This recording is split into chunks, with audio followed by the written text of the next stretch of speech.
श्री गणेशाय नमः। श्री गुरुचरणकमलेभ्यो नमः। ओम गणेशसूर्याय नमः। सभी ज्योतिष प्रेमी मित्रों का, गुरुजनों का और सभी साथियों का हमारे YouTube चैनल अविरल ज्ञान गंगा में एक बार पुनः स्वागत है। पिछले वीडियो में हमने बात की थी पंचांग की। पंचांग विश्लेषण भाग 1 और भाग 2 में मैंने विस्तृत रूप से आप सभी को बताया था कि पंचांग में क्या क्या होता है, सर्वार्थ सिद्धि योग किसे कहते हैं, सिद्धा तिथियाँ क्या होती है। आशा है आप सबने उसे देखा होगा। आज से हम शुरुआत कर रहे हैं ग्रहों का विश्लेषण। सबसे पहले बारी आती है ग्रहों के राजा सूर्य देव की। सूर्य देव जो कि इस संपूर्ण जगत की आत्मा है, विराट पुरुष के नेत्र हैं सूर्य। 5 देवों में सूर्य का स्थान है। शिव, गणेश, दुर्गा, विष्णु और सूर्य, ये पंचदेव माने जाते हैं। 5 देवों में सूर्य नारायण का महत्वपूर्ण स्थान है। पुराणों के अनुसार सूर्य कश्यप ऋषि तथा अदिति के पुत्र हैं। इनका रथ 7 घोड़े खींचते हैं जो इंद्रधनुष के 7 रंगों के प्रतीक हैं। सूर्य का रथ कभी नहीं रुकता। सूर्य निरंतर चलता रहता है। क्रियाशील होने का संदेश हमें सूर्य देता है। इनका सारथी अरुण हमेशा इनके साथ रहता है। इनकी 2 पत्नियां हैं, संज्ञा तथा छाया।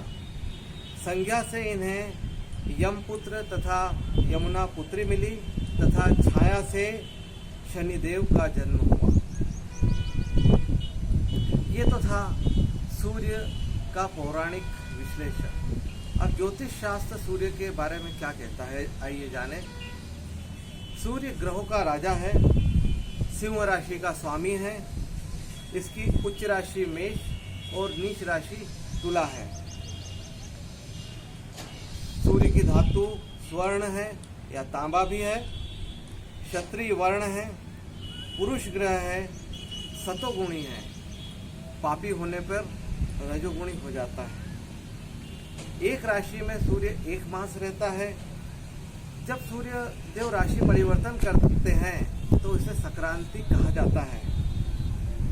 मेष से मीन तक 12 संक्रांतियां होती हैं, जिसमें मकर संक्रांति का बहुत महत्व है। मकर संक्रांति से ही उत्तरायण शुरू हो जाता है।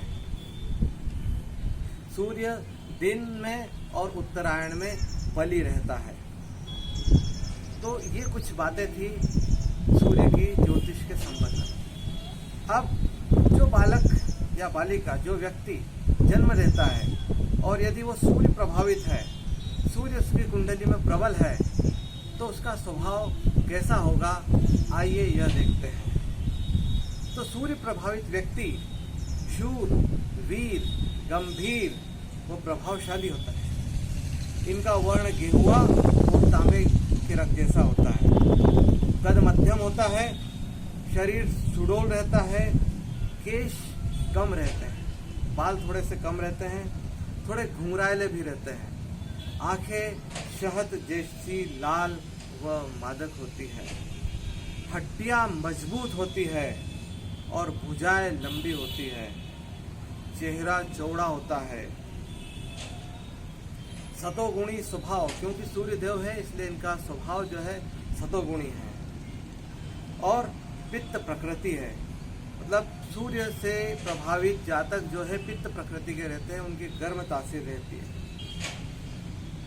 इन व्यक्तियों में भोलापन झलकता है। इंसानियत कूट कूट के भरी रहती है ऐसे लोगों में। इनके इरादे दृढ़ होते हैं और ये लोग मेहनती होते हैं। पर सूर्य यदि पापी हो जाता है कुंडली में तो इन फलों में कमी आती है। अब थोड़ा सा हम समझे कि सूर्य पापी कैसे होता है। तो सूर्य राहु शनि केतु के साथ हो तो सूर्य पापी हो जाता है, या सूर्य पर इन ग्रहों की दृष्टि हो तो सूर्य पापी हो जाता है, या सूर्य अंशों में कम हो तो सूर्य पापी हो जाता है। तो इस सूर्य को दूषित सूर्य कहते हैं या पापी कहते हैं। तो इस समय क्या उपाय करना चाहिए, आइए इस बात की चर्चा भी हम कर लें। तो सूर्य के दूषित या पापी होने पर आदित्य हृदय स्तोत्र का पाठ करना चाहिए, गायत्री मंत्र का जप करना चाहिए, सूर्य को विशेष अर्घ्य देना चाहिए। तांबे के लोटे में कंकु, लाल चंदन, लाल फूल, चावल मिलाकर जो अर्घ्य दिया जाता है इसे विशेष अर्घ्य कहते हैं। तो सूर्य को गायत्री मंत्र द्वारा या ओम घृणी सूर्याय नमः या ओम भास्कराय नमः इन मंत्रों के द्वारा अर्घ्य दें तो सूर्य की पीड़ा से शांति मिलती है, शुभ फलों में वृद्धि होती है। सूर्य का एक तंत्रोक्त मंत्र है, ओम राम ह्रीम रोम सह सूर्याय नमः। मैं फिर से रिपीट कर रहा हूँ, ओम राम ह्रीम रोम सह सूर्याय नमः। इसका 7000 जप करें और उसका दशांश हवन करवाएं, इससे भी सूर्य की पीड़ा में शांति मिलती है। इसका रत्न माणिक्य है। माणिक्य को सोने में अनामिका उंगली, ये जो उंगली है इसे अनामिका उंगली कहते हैं। अनामिका उंगली में रविवार के दिन, जिस दिन पुष्य नक्षत्र हो या हस्त नक्षत्र हो, रवि पुष्य या रवि हस्त नक्षत्र के योग में रविवार के दिन इसे सोने में धारण करने से सूर्य बलवान होता है। सूर्य को सुधारने के लिए, बलवान बनाने के लिए सूर्य संबंधी दान का भी प्रावधान किया गया है। सूर्य का रंग लाल है, अतः लाल रंग की वस्तुएं जैसे गुड़, गेहूं, लाल कपड़ा, तांबा, नारियल आदि वस्तुएं ब्राह्मण को या जरूरतमंद व्यक्ति को दान दे। इससे सूर्य के पीड़ा निवारण में शांति मिलती है और सूर्य मजबूत होता है। ये बात हमें याद रखना चाहिए कि केवल सूर्य को बलवान बना लेने से सभी ग्रह बलवान बन जाते हैं, क्योंकि सूर्य ग्रहों का राजा है। सूर्य के विषय में कहा गया है, एष ब्रह्मा च विष्णुश्च रुद्र एष ही भास्कर, त्रिमूर्त्यात्मा त्रिदेवात्मा सर्वदेव मयोरवि, आदित्यस्य नमस्कारम ये कुर्वन्ति दिने दिने, जन्म जन्मांतर सहस्रेषु दारिद्र्य नोपजायते। अर्थात यही ब्रह्मा है, यही विष्णु है, यही शिव है।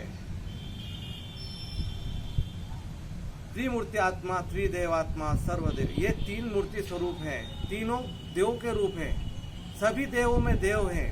और जो इन्हें बारंबार नमस्कार करता है, सूर्यदेव ऐसे हैं जो नमस्कार से प्रसन्न हो जाते हैं। नमस्कारम प्रियम भानु, केवल नमस्कार से प्रसन्न। यदि आप जल न भी चढ़ाएं तो सुबह शाम यदि सूर्य भगवान को प्रणाम कर ले, नमस्कार कर ले तो सूर्य प्रसन्न हो जाते हैं। ऐसे हैं सूर्य भगवान जो प्रतिदिन सूर्य देव को नमस्कार करते हैं, वो जन्म जन्मांतर तक दारिद्र्य का दुख नहीं भोगते।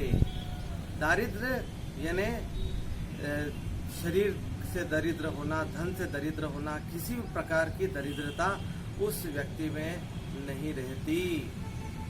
तो ये सूर्य का संपूर्ण विश्लेषण आपके सामने मैंने प्रस्तुत किया। अगले वीडियो में मैं आपको बताने वाला हूँ सूर्य ग्रहण क्या है, कैसे होता है, क्या उपाय करना चाहिए और किन राशियों पर सूर्य ग्रहण अच्छा रहेगा, किन पर खराब रहेगा इसका फल। इस रविवार 21 जून को सूर्य ग्रहण आने वाला है। उसके पहले सूर्य ग्रहण पर एक वीडियो आपको देखने को मिलेगा। तब तक के लिए आज्ञा दें। धन्यवाद। और एक निवेदन पुनः करना चाहूँगा कि हमारे YouTube चैनल अविरल ज्ञान गंगा को लाइक एवं सब्सक्राइब करें। सुरक्षित रहें, घर पर रहें। धन्यवाद।